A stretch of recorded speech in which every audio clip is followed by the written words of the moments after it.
নবীন সৈনিকদের প্রশিক্ষণ দেওয়া হয়েছে এবং এই নবীন সৈনিকরা বিভিন্ন ইউনিটে চলে যাবে এবং তাদের এবার এত বেশি রিক্রুটমেন্টের একটা মূল উদ্দেশ্য ছিল নির্বাচনটা যেন শান্তিপূর্ণভাবে, সুষ্ঠুভাবে এবং নিরপেক্ষভাবে এবং উৎসবমুখর হতে পারে।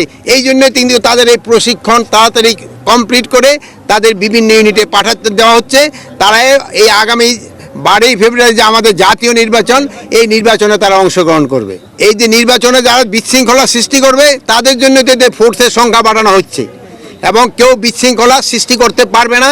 আপনারা যদি সবাই সহযোগিতা করেন, নির্বাচন খুব শান্তিপূর্ণভাবে হয়ে যাবে। বৈধ রাষ্ট্র হলো মিয়ানমার, আর আরাকান আর্মি হলো দখল করে আসছে পুরা আমাদের যে রাখাইনের বর্ডারটা, এই বর্ডারটা পুরা দখলে আছে আরাকান আর্মির হাতে। মিয়ানমার আর্মি কিন্তু বর্ডারে নাই। এই জন্য আমাদের একটা তো সমস্যা ডেফিনেটলি হচ্ছে, বাট আমাদের যোগাযোগ হলো মিয়ানমার সরকারের সাথে। তা আমাদের কোনো কিছু হলে আমরা প্রতিবাদ জানাই মিয়ানমার সরকারকে, বাট আরাকান আর্মি যারা এখনও বর্ডার আছে তাদের তো আমরা এখনও বৈধতা দেই নেই এবং তারা যে বিভিন্নভাবে বর্ডারে যে আমাদের কিছু কিছু সমস্যার সৃষ্টি করতেছে তা আপনারা জানেন।